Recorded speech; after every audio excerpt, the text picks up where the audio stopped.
Everyone, welcome back to a new post today, and today let's begin with the current affairs preliminary bits for July 2023 with regard to the upcoming UPSC prelims examination of 2024. So let's get started with the month of July, and with the very first one is about Manipur Chief Minister asking to resign. So we all know that there was a conflict between the Kukis and the Meiteis with regard to according the scheduled tribe status to the Meiteis, which is being criticized by the Kukis. And in all this episode, there was a lot of conflict and disturbance in Manipur, which led to the demand of the resignation of the Chief Minister of Manipur. And so, can the Chief Minister? The big question is, can the Chief Minister resign? And the answer is yes. Now, the Chief Minister can resign from office by submitting his resignation letter to the respective governor of the state. The term of office of the Chief Minister is not fixed in the Constitution, and it only says that he holds office during the pleasure of the governor. However, this does not mean that the governor can dismiss the Chief Minister at any time whenever he likes. He can only dismiss the Chief Minister if he feels that the Chief Minister loses or has lost the majority support in the Legislative Assembly. And if he loses the confidence of the Assembly, then he can resign, and if he does not, then the governor can dismiss him. The Constitution does not contain any specific procedure for selection or appointment of the Chief Minister. Article 164 only says that the Chief Minister is appointed by the governor. However, this does not mean that the governor has a free hand to select anybody or appoint anybody as a Chief Minister. In accordance with the conventions of the parliamentary system, the leader of the majority party which wins the elections is appointed as the Chief Minister. According to the Constitution, the Chief Minister can be a member of either the State Legislative Assembly or the State Legislative Council if the state is bicameral legislature. Usually, Chief Ministers have been from the lower house, that is the Legislative Assembly, but there are a number of occasions on which the Chief Minister has been from the upper house, that is Legislative Council as well. And yes, so the next most important, number two, the second most important issue with regard to July is very related to the ministership. So this is about Tamil Nadu Governor dismissing Senthil Balaji, who was arrested on corruption charges, and CM Stalin in Tamil Nadu said that the governor could not do so without his advice. Now this relates to Article 153, 154 and 163 as well. Now what the governor has done on his own is definitely wrong and illegal and not constitutional. Articles 153, 164 and 163 and 164, which deal with the executive power of the state, and also the Chief Minister, Council of Ministers and appointment of the Chief Minister, says that the executive power of the state, that is the governor, has to exercise it with the aid and advice of the Chief Minister, and he cannot appoint any minister on his own. He appoints the ministers only on the recommendation of the Chief Minister, and as far as dismissal comes, the Chief Minister can only dismiss the minister or ask the governor to dismiss the Chief Minister whom he feels has failed or did not act according to the guidelines of the government. So the Chief Minister has the power to recommend to the governor to dismiss a minister. The governor on his own suo motu cannot dismiss a minister of a state. So this is what the key point is. And the third most important issue is with regard to Shanghai Cooperation Organization. Now this Central Asian organization, India and Pakistan became its members in 2017, and for the very first time India held the Heads of Council meeting in July. So the first summit in India was held in July, and the Heads of States of Council is the supreme decision-making body in the SCO, which meets once a year. Now, the highlights of this SCO summit in India in July, where Iran joined as a 9th member. Find out who the other members are. SCO Economic Development Strategy 2030 was adopted. New Delhi Declaration was signed. A joint statement on countering radicalization and digital transformation was signed. Exploring the usages of national currencies for payment within the grouping. India stayed out of the Statement of Economic Cooperation on China's BRI. India and Pakistan became full members of the Shanghai Cooperation Organization in 2017. And these are the highlights of the SCO summit with regard to India. The next most important issue is India and ASEAN now are deciding on a code of conduct related to what? That's with regard to South China Sea. And recently the Ministry of External Affairs met its Foreign Minister of Philippines, And during this episode, there was a discussion of how China has been claiming many of the parts of Philippines' exclusive economic zone, especially with regard to Second Thomas Shoal, which lies on Manila's exclusive. So the news that made the place that made news was Second Thomas Shoal in the South China Sea, and it's a group of islands and located on Manila's exclusive economic zone. So China extends its claim in the South China Sea, especially with regard to the resource-rich region up to the 9-dash line that was drawn. And the Permanent Court of Arbitration in 2016 had clearly said that claims of China are illegal. And India during and in the South China Sea, China claims Spratly and Paracel Islands, which it names as Nansha and Zisha as well. And India said that it stands by the 2016 Permanent Court of Arbitration decision that the claims of China are illegal. And the fifth most important issue is with regard to Section 69A. Now, Twitter was given orders occurred under Section 69A to remove certain posts from its platform. And the case of this issue went to the Karnataka High Court. Section 69A is a section related to the IT Act, which is enforced by the Ministry of Electronics and Information Technology, which empowers the government and indirectly the Ministry of Electronics and Information Technology to block information from public access. And now these are under certain circumstances or conditions specified under Section 69A itself. That is interest of sovereignty, integrity of India, defense of India, security of the state, friendly relations with foreign state, public order, or for preventing the incitement of the commission of any cognizable offence related to the above, and also for investigating an offence. Now these are all the barriers which can be imposed on free speech under Article 19 as well. Now, according to Twitter, some of these content flagged by the ministry, which it wanted Twitter to remove, may pertain to the official accounts of the political parties, and blocking them could be violative of the right to free speech. This is what Twitter said. Now, Twitter has moved the Karnataka High Court, claiming that the blocking orders are procedurally and substantially deficient of the Section 69A of the Act. That is, the government could not prove that the content on the intermediary or on the post or on the Twitter handle were violative of any of these grounds which I just mentioned under 69A of the IT Act. And another most important issue is with regard to Uniform Civil Code. We know that it is spelled out in Article 44 of the Constitution. A Uniform Civil Code would provide one law for the entire nation with regard to matters such as marriage, divorce, inheritance, adoption. Now, why does the government want to bring out a Uniform Civil Code? First of all, to do away with the multiplicity of laws. And second most important thing is gender equality, that is to protect the rights of the women. Now, Article 44 is the part of the Directive Principles of State Policy, and it is, however, Article 37, it says that though these are important in governance, they are not enforceable by the court, and therefore we need a code or a law to bring this part of the Constitution into force.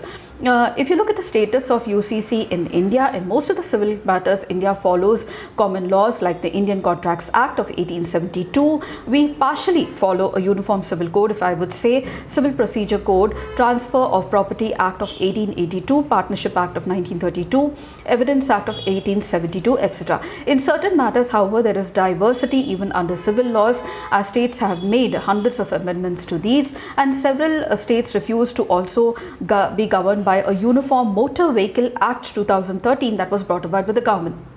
Goa is the only state in India that has implemented the Uniform Civil Code in letter and spirit. Now, recently, many of the Supreme Court judgments have pointed out to the government that they should implement the Uniform Civil Code, and most of these judgments, it upheld the Uniform Civil Code. That is the Shah Banu case of 1985, Sarla Mudgal case of 1995, and the Shaira Banu case, very recent, of 2017. And also, it is on this basis the Supreme Court also declared the practice of triple talaq as unconstitutional, which is related to the Shaira Banu case of 2017. And the seventh most important issue is with regard to Amarnath Yatra. So we know the Amarnath Yatra is with regard to is a religious place in Hinduism related to Lord Shiva, and there you have a shivling there which is formed by a stalagmite, which is a deposition falling from the ceiling and consists of your limestone and gypsum. Now this forms into a shivling of stalagmite formation, which is of ice but mixed in limestone and gypsum. It is located in the Lidar Valley, and we can reach Amarnath from both Sonmarg and Pahalgam as well. Now Lidar Valley is where the cave is located, and the stalagmite is the deposition formation of water droplets from the ceiling falling onto the floor of the cave. And this lingam is a natural formation, so it is not human made, but it is a natural formation of icicles, which is in the form of a stalagmite, and it is located in the Sindh Valley. So these are some most important points. Char Dham has been in use always, so these are also the Hindu religious places, and they include Kedar, Badrinath, Gangotri and Yamunotri as well.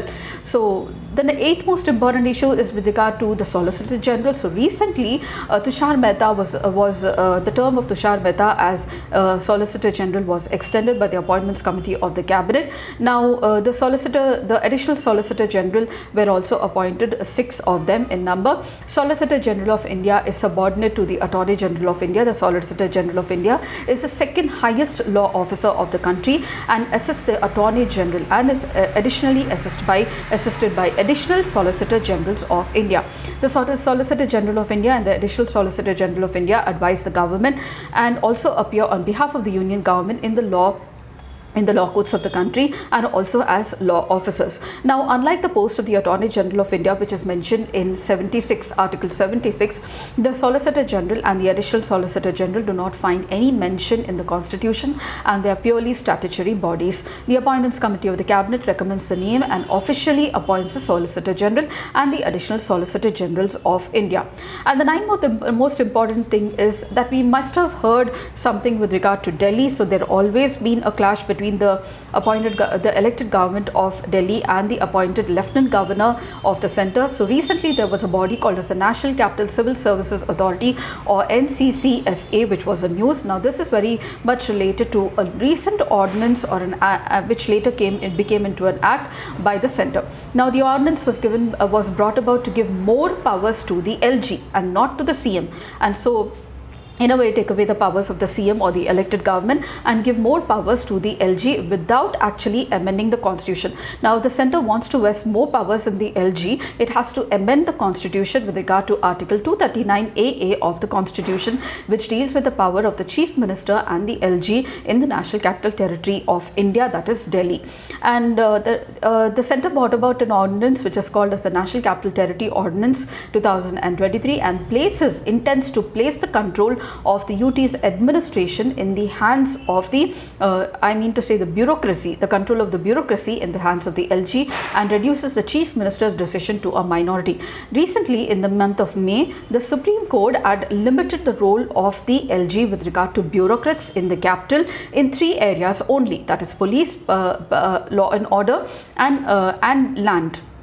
Yes, public order, land and police. So this judgment was given by a constitution bench in May, and the ordinance brought back the control over the bureaucrats to the LG from the CM. Now the ordinance done so without amending the constitution under Article 239AA, which clearly says that power and control over the services must be vested in the elected government, that is the Chief Minister and the Council of Ministers. And the ordinance forms a permanent body called as the National Capital Civil Service Authority, with the CM as a chairman and the Chief Secretary and the Principal Home Secretary as the members, and the decision is taken by majority. So you have 2 officials, bureaucrats, and 1 elected minister, that is the Chief Minister, and therefore if the decision is taken by majority, definitely sometimes the TM can be reduced to a minority with regard to decision. And Article 239AA clearly says that the LG has a final say in matters only falling outside the domain of the elected government's power, and these include land, public order and police, and on the rest the LG is bound by the aid and advice of the CM of Delhi and the Council of Ministers. So this is the 9th issue. And the 10th is the centre hiked the interest rates on the small saving schemes. And why? This is because the interest rates were high in the other services of the banking system as well. And currently the government offers 9 small saving schemes. They are the recurring deposits RD, Public Provident Fund PPF, Sukanya Samriddhi Yojana, Mahila Samman Saving Certificate, Kisan Vikas Patra National Saving Certificate, and Senior Citizen Certificate Scheme as well.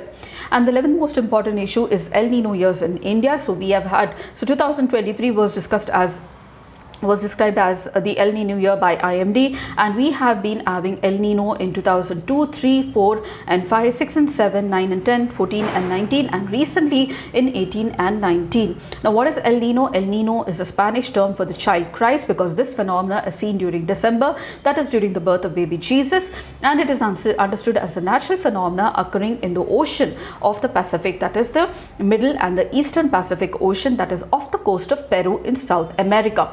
Now the term El Nino is a Spanish term for child Christ, which refers to the warming of the ocean surface or above average sea surface temperatures in central and eastern tropical Pacific Ocean. And El Nino and Southern Oscillation, or ENSO, is a term that is heard very frequently, also called as, it is a periodic fluctuation in the sea surface temperature and combined with air pressure over the overlying atmospheric circulation across the equatorial Pacific Ocean, and this has an effect on the weather conditions in few parts of the world. So in India it means less rainfalls and also drought-like conditions as well, while the opposite, La Nina, means a good news for rainfalls, especially for the monsoons in India. And recently there was news about India's cough syrups causing problem to children in South African countries and also some in Sri Lanka as well. Now we have been hearing this term called as good manufacturing practices. So what does good manufacturing practices mean? Now this is defined under the Drug and Cosmetics Act of 1940, which governs or regulates the drug production in the country. So drug manufacturers not adhering to the good manufacturing practices will be subject to maximum punishment of life imprisonment. Now the Drugs and the Cosmetics Act, under which this good manufacturing practices come under, is an act of the Parliament which regulates the import, manufacture and distribution of drugs in India. The primary objective of the act is to ensure that drugs and cosmetics, so not only drugs but also the cosmetics sold in India, are safe, effective and conform to quality standards of the state. Now the good manufacturing practices comes under the Schedule M in the DC Act of 1940. Good manufacturing practices requirements are requirements that the drug and methods control facilities used in manufacturing of these, processing as well as packaging conforms to practice that will ensure safety and efficacy of the product. And recently the number 13 is Act number 13 is Pagong So Lake. So we have been hearing this lake many a times, especially with regard to the clash between India and China in the eastern Ladakh region, and China is constructing a bridge over this region as India is constructing a black-topped road. These two are the friction area. So apart from that, it was a friction area where disengagement has occurred. We still have two more friction areas where disengagement needs to be done, and that is Demchok and Demsang. So try to identify this place on the map and also the surrounding areas as well. India, Myanmar, Thailand trilateral highway. India, Myanmar, this is the 14th issue, and it is a 4-lane highway constructed under India's Look East policy, which will connect More in Manipur with Mesot in Myanmar. The road is expected to boost trade and commerce with in ASEAN and India Free Trade Area, as well as with the rest of the Southeast Asia. India is also proposing the highway to Cambodia, Laos and Vietnam, and which is going to be called as the East-West Economic Corridor. And its 15th NATO summit was held in Lithuania. It was held in Lithuania and Vilnius, and NATO decided to establish a NATO-Ukraine Council. Ukraine was very positive that it would be inducted into the NATO, but dampening its expectations, NATO said no, because it was already in war with Russia, and Article 5 says that you cannot induct a member who's already in war, because if one of the member of NATO is in war or in conflict, all the other members have to go to rescue, and this would turn into a full-grown war in itself, and therefore Ukraine was not taken into the council. So NATO-Ukraine Council, a new joint body where allies and the Ukraine can sit as equal members to advance political dialogue, engagement, cooperation, and also Ukraine's Euro-Atlantic aspirations for its membership in NATO. So this was a council that it was decided to establish. It was notable for discussions on the ongoing Russia and Ukraine war, as well as Sweden and Ukraine's prospective membership into the alliance. Finland was given 31st membership. 2022 summit of the NATO was held in Madrid. 2024 will be be held in Washington. Washington Summit of 2024 marks 75 years of NATO founding, and the council is meant to be the NATO Ukraine Council is meant to be an official forum for Kyiv to hold meetings with the allies. And this was the other most important decision was with regard to agreement for to remove. They agreed to remove the requirement for a membership action plan,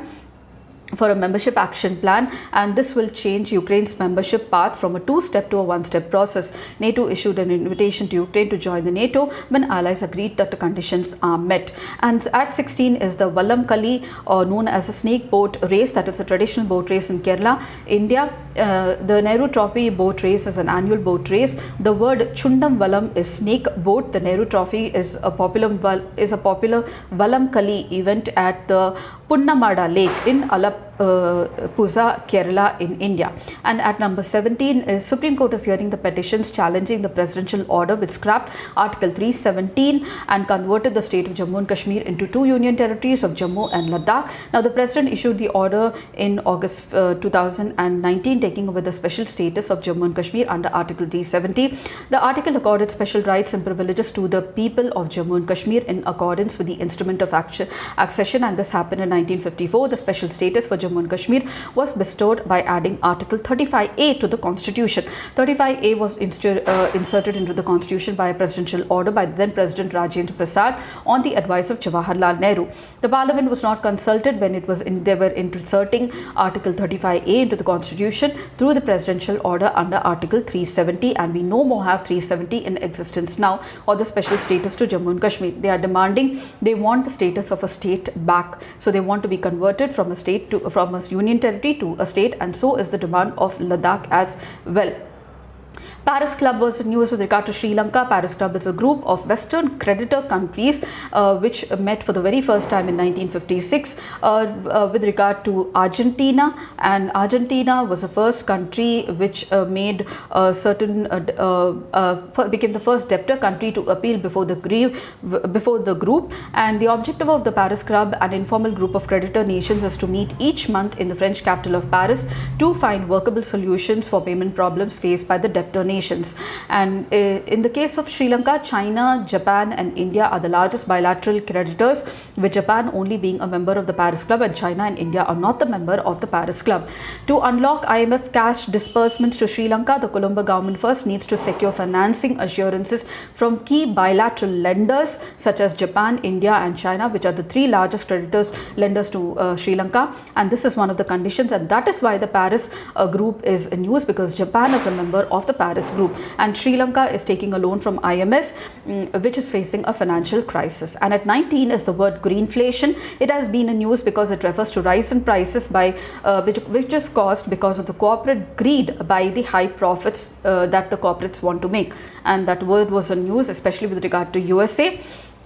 And the last and final issue with regard to this post is about Gaza Strip. Gaza Strip, or simply Gaza, is one of the two smaller Palestinian territories which are under the control of Israel but also governed by Palestine. The other is West Bank. It is situated on the eastern coast of Mediterranean Sea. Gaza is bordered by Egypt on the southwest and Israel on the east and the north. The territory came into being after it was controlled by Egypt during the 1948 Arab-Israeli War and became a refugee for Palestinian refugees. In 1967, six-day war, Israel occupied the Gaza Strip and the Sinai from Egypt, initiating a decades-long military occupation of the Palestinian territories.